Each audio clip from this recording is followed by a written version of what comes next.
నేటి బాలలే రేపటి క్రిమినల్స్.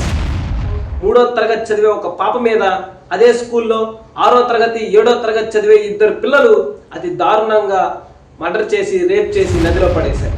9వ తరగతి చదివే విద్యార్థి తన గురువు మందలించినందుకు తన చేతికి ఉన్నటువంటి కడియంతో తన గురువు మీదే తిరగబడి చంపినటువంటి సంఘటన. తన సొంత తల్లినే ఈరోజు చంపేసినటువంటి సంఘటన. 10th క్లాస్ పిల్లోడు ఈరోజు ఎలా మర్డర్ చేయాలి, ఎలా చంపాలని చెప్పేసి ముందుగానే ఒక పేపర్ మీద రాసుకొని ప్రిపేర్ అయ్యి ఈరోజు స్కూల్ పాపని ఈరోజు చంపేసినటువంటి సంఘటన. ఈరోజు తల్లిదండ్రులకి పిల్లల మీద నమ్మకం లేదు, పిల్లలకి తల్లిదండ్రుల మీద నమ్మకం లేదు, భార్యకి భర్త మీద, భర్తకి భార్య మీద, ఎవరి మీద నమ్మకం లేదు. ఈ సమస్య అనేది ఈరోజు ప్రతి దేశంలోనూ ఉంది, ప్రతి రాష్ట్రంలోనూ, ప్రతి జిల్లాలోనూ, ప్రతి ఇంట్లో కూడా ఈ సమస్య అనేది ఉంది. ఏ స్కూల్ గేట్ దగ్గరికి వెళ్ళినా సరే మనకి ఈరోజు డ్రగ్స్ దొరుకుతుంది.